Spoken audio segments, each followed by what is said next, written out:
Koppel, host of the Time for Coffee podcast, where you get firsthand career advice into the jobs and industries that interest you the most. And before we start today's show, I have a quick favor to ask you. If you haven't already, I'd be incredibly grateful if you give us a rating and a review on iTunes. And if you're like me, you need to do it now because you'll forget later and because it's the best way to help others who may be in search of career advice to find this free resource. So press pause if you haven't done it and do it right now. I'll wait. Thanks so much and enjoy today's show. Hey there, Java Junkies. Welcome back to another episode of T4C. If you're an out-of-the-box thinker, interested in breaking into talent management on steroids, then this is the episode for you. Because my next guest stepped out of the box when he was actually someone focused on managing the careers of rock stars to cast a much wider net into the tech industry, and in the process ended up revolutionizing the field of talent management. But before I introduce you to Michael Solomon, co-author of the book Game Changer, How to Be 10X in the Talent Economy, I want to make sure you've signed up for the Java Junkies Journal. That's T4C's weekly newsletter that comes out on Mondays with unique insights into dozens of different industries from the professionals who are actually working in them. Just head over to the Time for Coffee website at time4coffee.org, and the sign-up box is right there. Now, my Java and Python coding Java lovers, please grab your mug and take a chug of your favorite caffeinated brew, because it's time for another caffeinated career conversation. And my guest is Michael Solomon, the co-founder of 10X Management, the world's first tech talent agency. 10X matches top contract technology experts, designers, and brand innovators with companies ranging from startups to the Fortune 500. And their customers have included American Express, HSBC, Google, Verizon, Yelp, and more. Michael also leads, with his longtime business partner, Rishon Bloomberg, the first of its kind compensation negotiation service catering to senior tech talent called 10X Ascend. Ascend's mission is to help senior tech talent obtain the best compensation packages possible. The two, Michael and Rishon, also oversee the respected talent management and entertainment consulting company, Brick Wall Management, whose clients include multi-platinum and Grammy Award-winning recording artists, songwriters, top record producers, and filmmakers. Michael, welcome to Time for Coffee. Are you caffeinated and ready to go? I am. I hope I'm caffeinated enough. The description you just gave made me sound so great. I don't know who that was we were talking about, but I love it. Oh, well, something tells me you live up to the billing. So we should let our listeners know, Michael, that you are hiding out in some room in your house right now because there's construction going on the roof of your home that was supposed to be done but isn't, right? Indeed. We have to blame the weather gods for this problem. Yeah. Sorry that your family has to endure the hammering and the pounding, but hopefully our listeners won't have to hear too much of that. We are going to frame these 10 espresso shots around how to break into the talent management industry, which obviously covers, because you do, both the entertainment side of things as well as tech talent. But there's all different kinds of management opportunities and talent management companies that are out there. Not everybody gets to work at 10X. This is true. And there's also sports, which is another field that I know nothing about, that has talent representation as well and has done quite a lot of innovating in its own right. Excellent point. Okay, so first espresso shot, Michael, what entry-level jobs are available to young people who want to break into the talent management industry? So typically the way in very much in the entertainment industry is at the bottom. So within record companies, talent agencies, the way in is usually as an assistant or even in the mailroom. And that mailroom thing sounds like, you really have to start that at the bottom. Some of the big talent agencies actually have training programs where you start in the mailroom, and their whole program is built around that. And the sequence is you do that for a while, and then if you're good enough, you get a seat as an assistant or a second assistant for one of the agents, and that's the sort of protocol of how you get in there. Record companies don't always have the mailroom programs, but they have the assistant level where you start or coordinator level where you start. And for us, it's very much the same. We do a lot of promoting within, and we start most people out in the assistant chair. And one of the reasons we love that is you get your fingers into everything and you get your hands in everything, and you really learn all about the different parts of the company.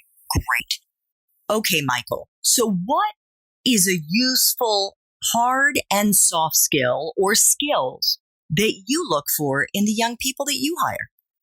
It's a great question, and I love that you brought up soft skills. I find that hard skills are much easier to screen for. The soft skills are the ones that I care about most. So the things that I look for in people are humility, love of learning. I want to see people who, even if they're right out of school, are still doing things to learn. A lot of the people in our company are constantly taking classes and doing things, and we're big supporters of that, and I do it myself. Being good with mistakes, which means it doesn't mean that you never make them. It means when you do make them, you acknowledge it, you own it. And these are some of our core values as a company that we have posted on our wall and in various places, because we really want to be able to, we know everybody makes mistakes, and it's how you handle them that really defines the good from the great. Being helpful, being positive, being upbeat, and also having grit. And one of the things that you hear from people who aren't millennials and Gen Zs about that generation is that they don't have any grit. And I don't think that that's true. We work with a lot of people from those generations, and they've demonstrated quite the opposite. We have had experiences where that's not the case. And for those who aren't familiar with grit, it essentially means the willingness to do the thing that is really hard, that you don't necessarily love doing or you don't want to do, but you do it anyway because it's between you and the goals you've set out.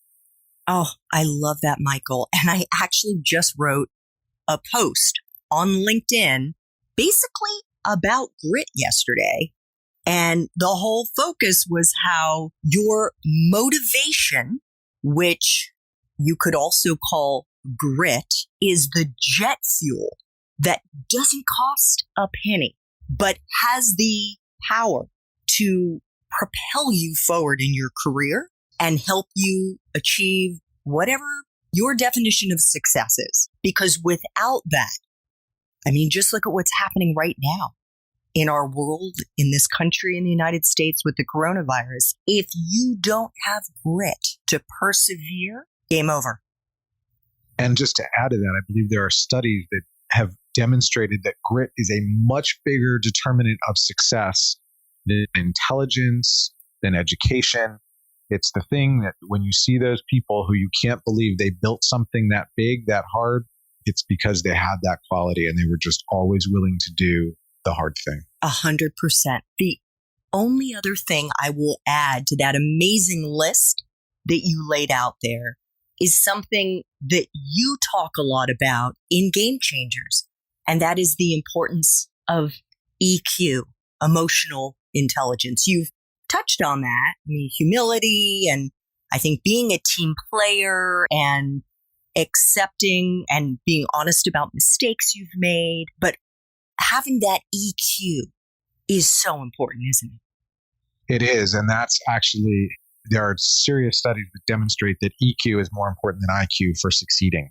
And EQ, emotional intelligence, as you just pointed out, is crucial. And we're going to end up getting more into that particular topic as we go through some of these other questions. Yeah, absolutely. And again, if you want to hear more about Michael's new book, Game Changer, and how he changed his own game and pivoted into essentially pioneering a new aspect of talent management, check out show notes for this episode to see if Michael's main Time for Coffee interview has already dropped. Okay, Michael, what about someone's major? Is it a deciding factor to get into talent management? In other words, if they haven't studied whatever, is it a deal breaker? I don't think it is. I'm a big believer in exploring and finding your way. And I know for myself, when I was in college, I had no idea what to major in. I was fortunate that my father was kind enough to send me to a career counselor, and I did 2 or 3 days of testing, and the results that they spit out at the end of the test said there were 2 results. One is what you would be good at, one is what you would like. And both of them were marketing in my case. So that's what I majored in, not knowing really fully what that was. So I think that you can major in anything and then come in this direction. One of the things that I would look for if your major is not in this direction is how you think the skills you've acquired will be relevant, what you can bring that we don't have because we didn't have that major. And how do you apply what you learned to what we do? Got it. What about a graduate school degree? And this is less so for those of our listeners who may be in college right now, about to graduate, who want to get into this industry in an entry-level position, and more so for those as they're thinking down the line, is a grad school degree something that I might need to consider, that I might need to start saving for, making plans to try to get? And if so, Michael, is there a particular kind of degree that you think would be more useful than another kind? It's a great question. Historically, talent management has been really an industry of mavericks. It was not an industry that's been around since the dawn of time. It's something that was invented along the way, and it really was something created by people with a level of street smarts. And a lot of the famous managers didn't go to college. They didn't do the kind of self-education that we look to now. That said, I think that an MBA can really help. I don't have one, by the way. I should note that I don't have any advanced degrees, but I do think an MBA can really help people think about how to manage somebody's career differently and better. And while I didn't go get an MBA in school, because I founded a few nonprofits, I got a whole degree of education that I think is kind of akin to an MBA from working in the nonprofit field on the side. And I got a lot of the missing elements that I would have missed out on from a graduate degree from those experiences. So I don't think it's crucial. There's very few jobs in a talent agency or a management company that are going to be listed with an advanced degree required. Michael, I'm just here trying to thumb through your book really quickly because for whatever reason, I seem to think that your partner, Rishon, may have gotten an MBA. Am I wrong? He has a degree from Wharton, which is probably what gave you that impression, but it is an undergraduate degree. He also doesn't have. Okay. His formal business education was very useful for us. Yeah.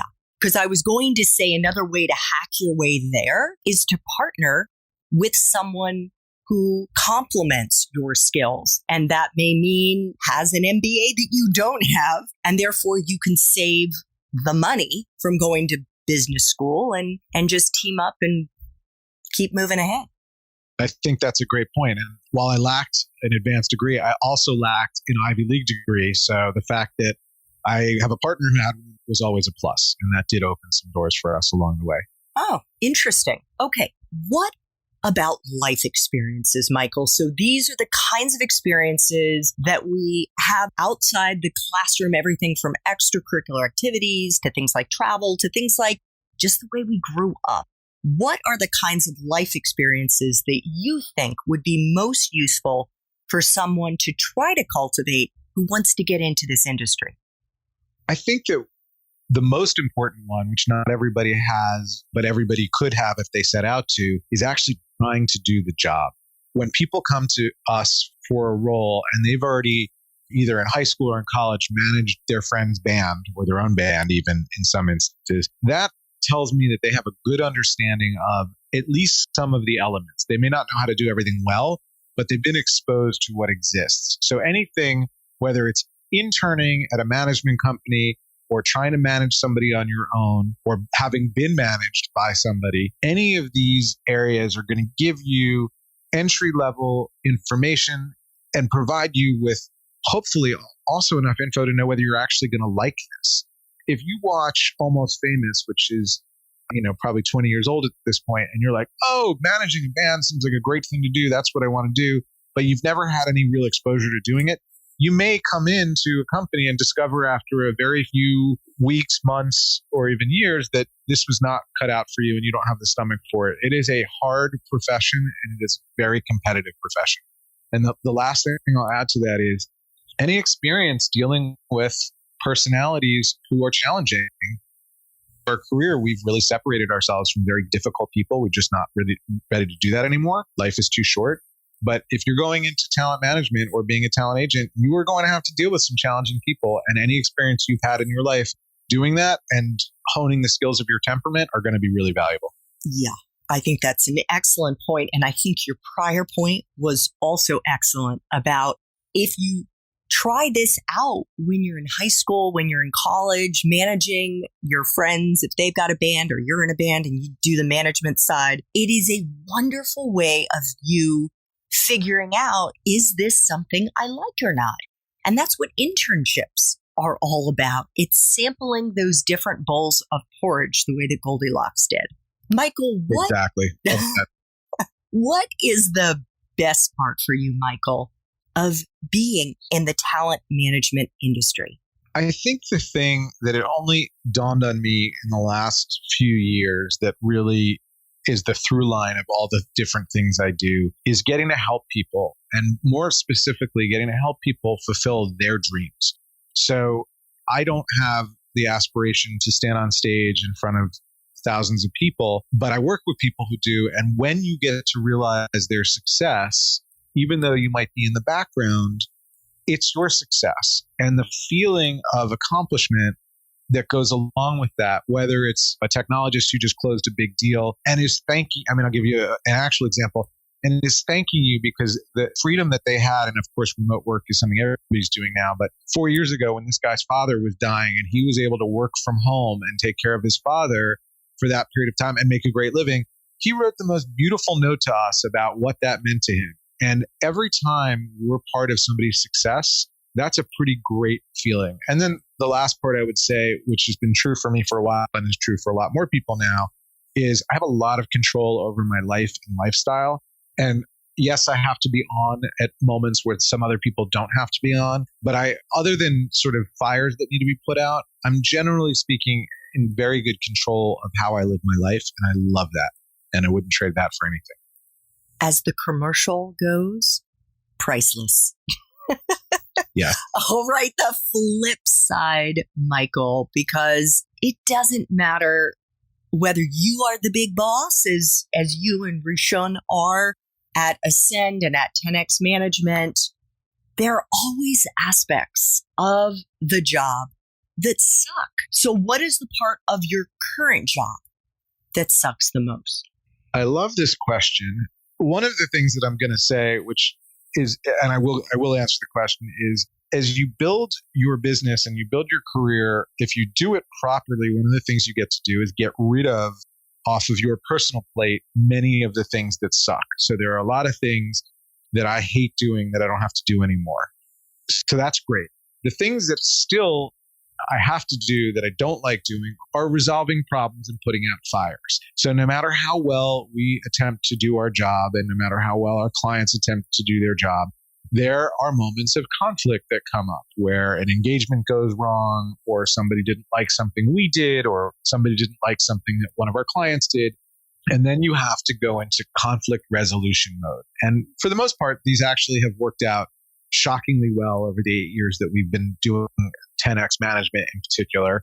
They're never fun when people aren't happy. And in a lot of ways, I feel like that's where I really earn my keep. And it's also the part that I really don't love. If I could hand that off to somebody, I would love to. But right now, I still feel like that's my cross to bear, so to speak. Yeah, fair enough. That definitely would suck. 3 final espresso shots. What is the best career advice, Michael, you've ever gotten? I'm going to tell you, and I honestly don't remember who told it to me, which is really lame to be quoting somebody's great advice and not know who it was. Invest in yourself relentlessly. You will never regret investments in yourself. If you think about, imagine if you could just make yourself 1% better per day. what that nets out to in the course of a year with the compounding factor of that. And nobody's really able to achieve that on a steady basis. But if you just think about that, there's so much opportunity. And one of the things that I ended up doing with that advice is I really invested a lot in efficiency and productivity. And that is invaluable to me because I get to do all these things I'm interested in, for-profit, nonprofit. There's 3 companies in each category now that I really are my babies. And yet I still have time for my family. I'm embarrassed to say, but will admit I watch a ton of TV. Like I have really good work-life balance. I travel. It's all great. And so much of that is because I've really invested in learning how to save seconds here and seconds there, and they all add up. And I really encourage the listeners to really look at the ways that you can do that for yourself. Okay. I definitely am going to want to dig into this with you in the main T4C episode, but just give us a hint, Michael. Was there a book you read or books that you read that helped you level up in terms of your time management and efficiency that you could recommend? Or was this just an online course that you took? What was it? It was actually probably a million little pieces of stuff. Quite a few of them came from lifehacker.com, which I'm a big fan of. And a lot of it came from reading technology publications and understanding what's new and what's coming out in technology. I mean, I'm one of those people who, and I'm a little geeky, but I'm not as geeky as it's going to sound. But like when there's a new iOS update, I look at what's new in it because I just learned last week, I can now have Chrome, which is where I do everything in my life be my default browser on my phone, which has always been an annoyance because they was required to use Safari. I had the browser, but I couldn't have it be the default. That's just saved me a whole bunch of time because now I can access things from any device. There are lots of versions of this. Dictation is one of my biggest hacks. I dictate constantly, and I'll get further into that story when there's a little more time. Ooh, I love it. Thank you so much. Okay, you've already touched on Almost Famous, the movie that Kate Hudson kind of, I guess, made her a star. What movies, if any, or Netflix, Amazon, Hulu shows, other streaming services that you may imbibe or enjoy, or books, do you think accurately depict this industry, Michael? I love this question. So the tech industry, even though it's very satirical, I got to say Silicon Valley gets way more right than it gets wrong. It's done very tongue-in-cheek, but there's so much truth in the humor that I really thoroughly enjoyed watching that. The other one, and I'm going to qualify this, but Entourage was such a great look. When I describe to you what it feels like to win with a client and how their wins are your wins, that show did as good a job as anything I think I've ever seen of creating that feeling of it's us against the world, and whatever our little unit is. In that case, it was 4 friends and an agent, the agent's assistant, and a few other players around them. But it created that feeling.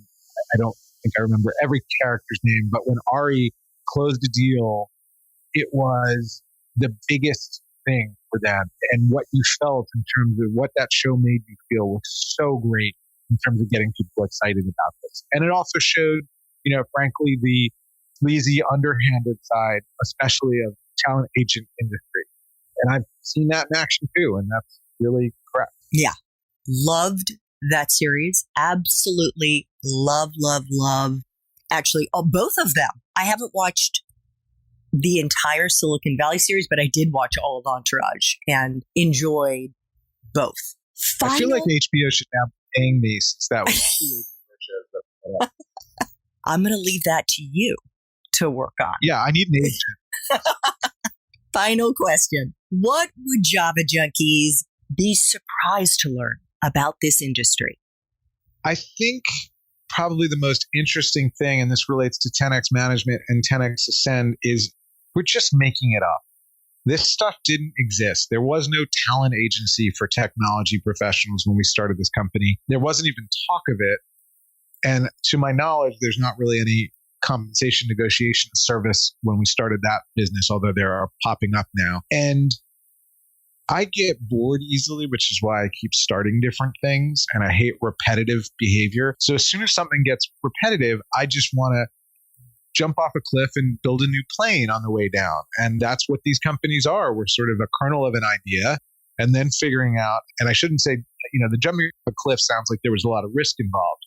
We had an existing company that we were able to build on while we built the new companies. And that's been a very successful. We didn't have to raise money as a result of that, which was great. But there was a big risk. We didn't know what we were doing. Nobody knew what we were doing. We were porting one business model from one industry to another industry. And it was exciting and fun and I suppose a little scary.